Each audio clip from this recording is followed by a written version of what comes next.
संविधान का अनुच्छेद 142 सुप्रीम कोर्ट को डिस्क्रिशनरी पावर देता है। किस लिए ये डिस्क्रिशनरी पावर देता है?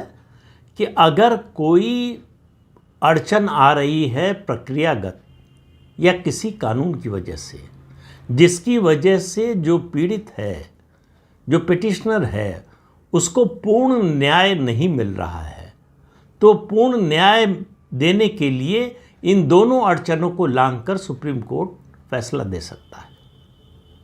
लेकिन याद रखिए, ये पूर्ण न्याय देने के लिए है। दूसरी बात, इस डिस्क्रिशनरी पावर के बावजूद 142 में जो मिला हुआ है सुप्रीम कोर्ट को, ये संविधान के दायरे में होगा और प्राकृतिक न्याय के दायरे में होगा, उससे बाहर नहीं जाता। कोई भी पावर एब्सोल्यूट नहीं होती। 142 में जो सुप्रीम कोर्ट को पावर मिली है वो भी एब्सोल्यूट नहीं है। अनुच्छेद 142 सुप्रीम कोर्ट को क्वासी लेजिस्लेचर और क्वासी एग्जीक्यूटिव पावर भी देता है। अब आप इस बात को समझिए कि संविधान से संबंधित कोई मामला हो, अगर सरकार ने कोई कानून पास किया है और उसको संविधान की कसौटी पर कसना, ये दायित्व है सुप्रीम कोर्ट का।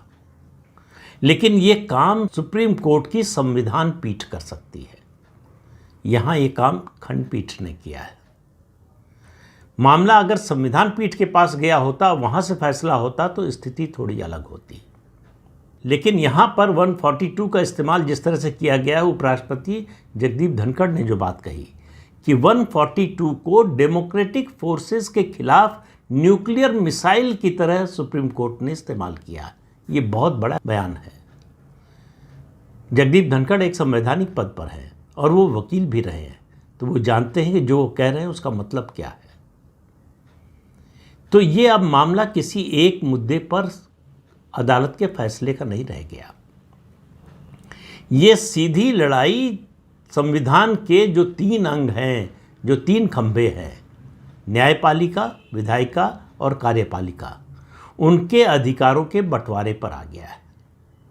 संविधान का अनुच्छेद 50 तीनों की शक्तियों का बंटवारा करता है और इनमें एक संतुलन स्थापित करने की बात करता है। ये जो फैसला आया है, ये विधायिका और कार्यपालिका दोनों के अधिकार क्षेत्र में हस्तक्षेप है। ये एक तरह से सरकार और संसद दोनों को चुनौती है कि पास करते रहो कोई कानून।